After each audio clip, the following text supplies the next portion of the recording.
I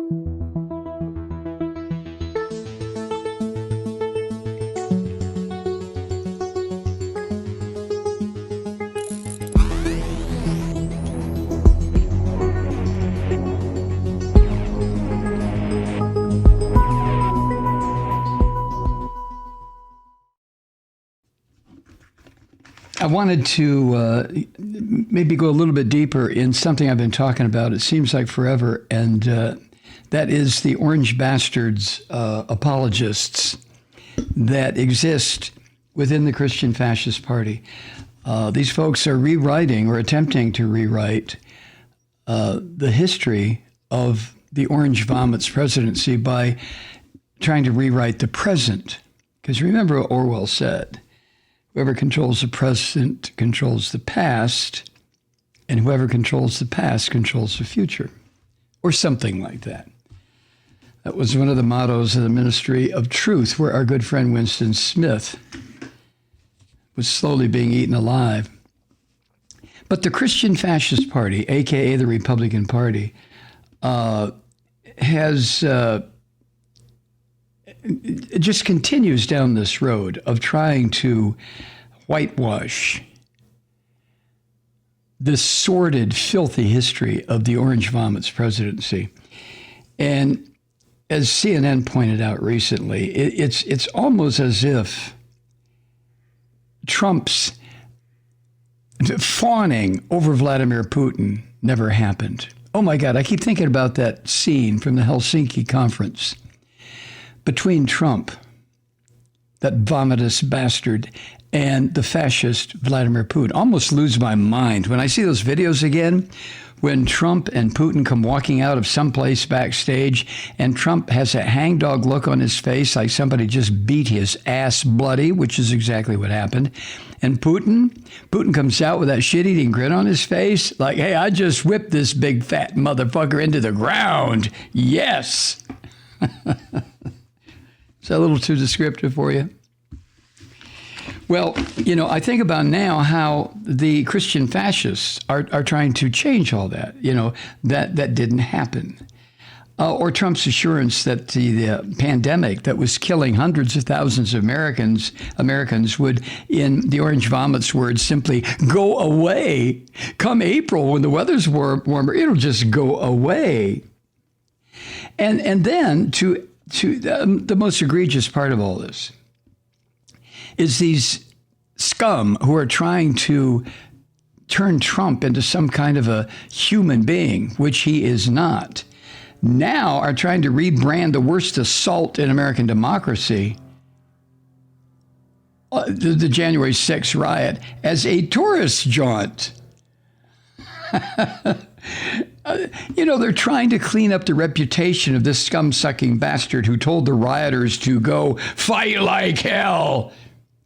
And he still, after all these months, he still owns the Christian Fascist Party. Well, it was created in his image. Now, the latest target of these swine is Dr. Anthony Fauci. They're going after Fauci in an attempt to clean up the Orange Vomit's record, his neglect of the pandemic that has killed hundreds of thousands of Americans on his watch, the Orange Vomit. So all of this multi-pronged effort to clean up the image of the worst scum-filled son of a bitch who ever operated in a position of power in this country. It's being done as the Orange Vomit is talking about he's going to be reinstated as president in August, right? He's going to make a political comeback. Yes. And he's got all these political rallies coming up this summer. Yes.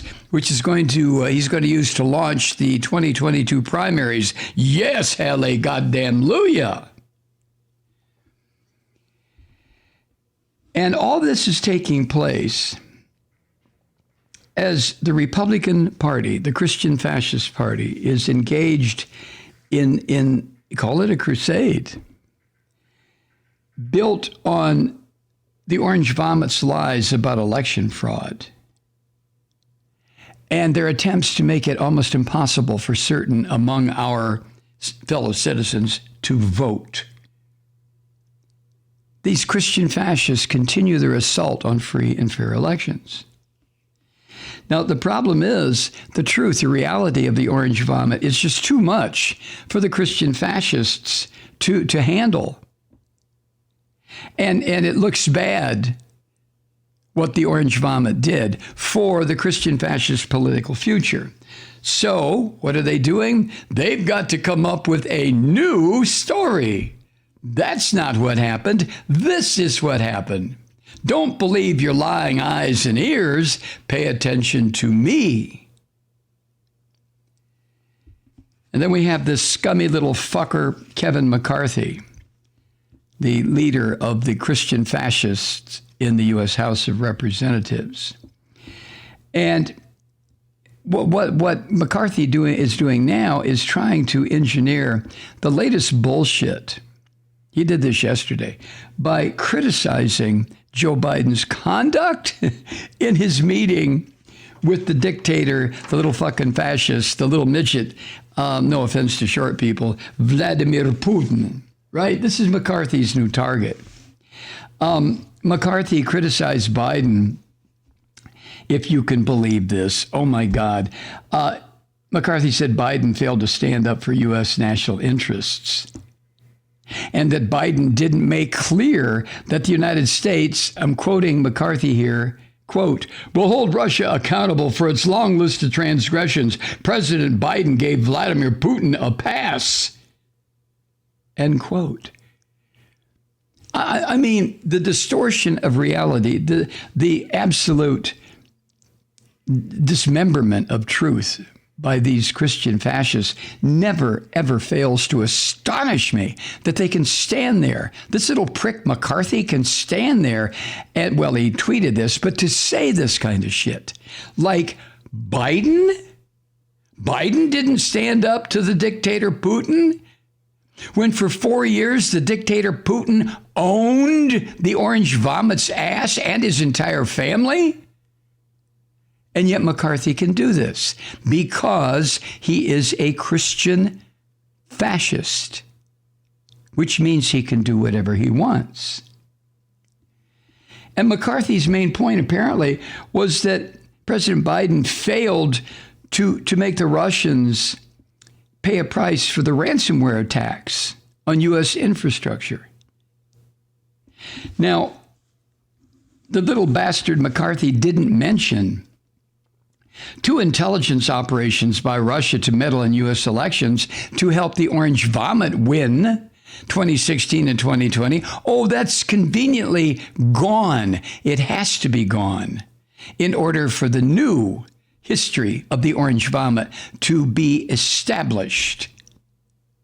And he didn't mention Trump's filthy press conference in Helsinki when the orange vomit threw our intelligence agencies under the bus on live television and practically kissed Putin on the mouth to embrace Putin's denials that, oh, no, we had nothing to do with your election. You remember that? A former KGB officer. And there's Trump trying to French kiss him and toss our intelligence agencies to the curb. Son of a bitch.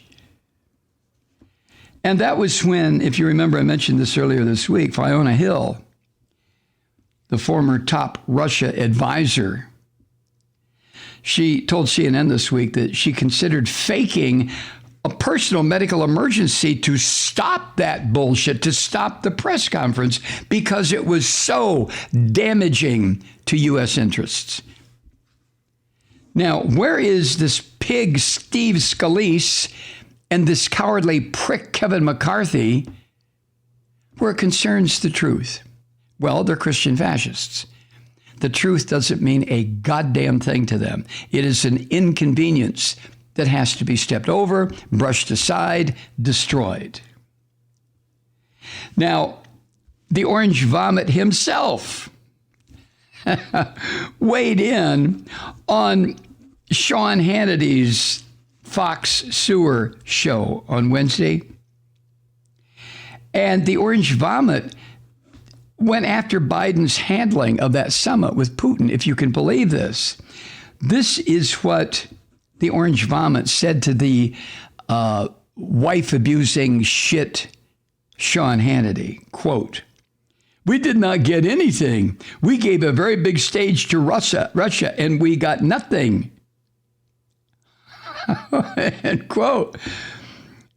Which shows that the orange vomit only saw these diplomatic events as a series of photo ops that would star him. And he went on to slam what he called President Biden's performance art. Only the orange vomit could come up with that. And he said it was, quote, "a good day for Russia," end quote.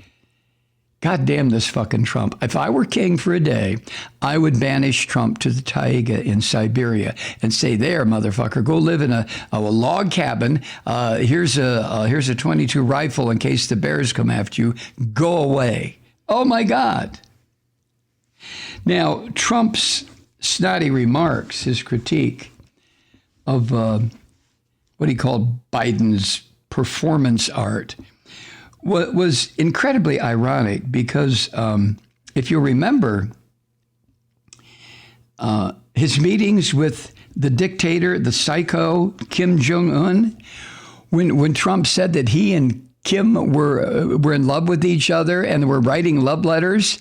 I mean, what the fuck?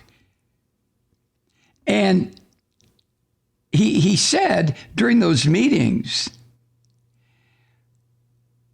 so much bullshit that he gave the North Koreans a kind of stage that they have never had and have desperately wanted. And that was recognition alongside a leader of the United States. And that's what Trump was. Can you fucking believe that? A leader of the United States.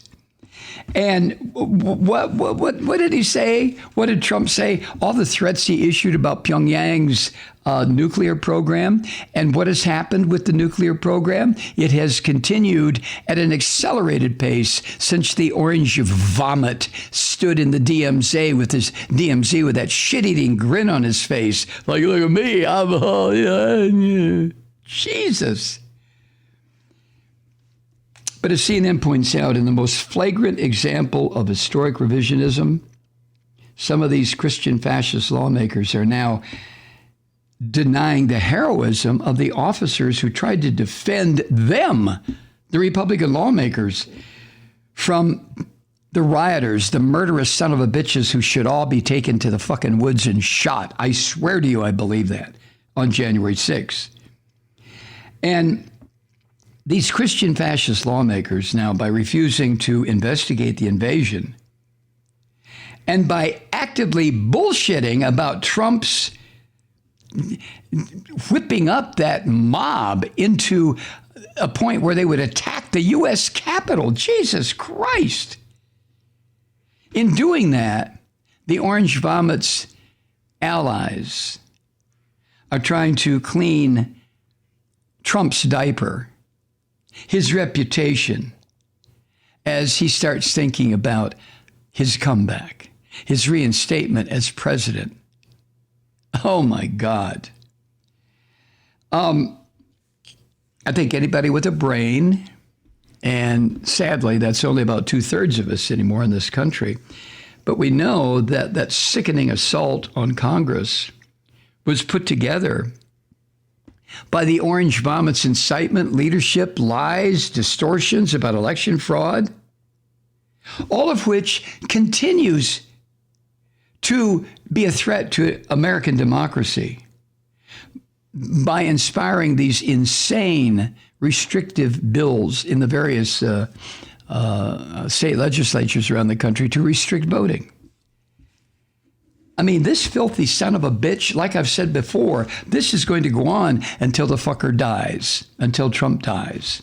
And I hope he chokes to death on a huge chunk of hamburger meat that gets stuck in his craw when he's trying to swallow another cheeseburger. I swear to God, that would be so poetic. Choke, you son of a bitch. It would be poetic because of the terrible stuff that Trump has said, his lies, his distortions, that slick, oily fucking look on his face, the way he has mocked veterans and people physically challenged and women, and he's a rapist and a liar and a thug and an enemy agent of the United States. Jesus, God, is there any redeeming quality to the orange vomit at all? No, nothing, not a thing. Hi, Truth Seekers. Mike Malloy here. As you know, we've switched formats and are now broadcast exclusively on the Progressive Voices Network. So that means you get fewer program interruptions, no corporate commercials, and lots of profanity. But our format change also means some of our radio listeners no longer hear the program. It's been a while since I mentioned our podcasts, so you may have forgotten that there is a way to listen to this program anytime you need a good dose of screaming.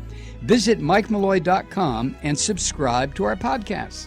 As a podcast subscriber, you can download the program to your mobile device and take me with you wherever you go. And if you have a friend who needs a dose of truth-seeking, you can give a gift subscription as well. That's MikeMalloy.com, and never miss a minute of the uncensored fun and frivolity.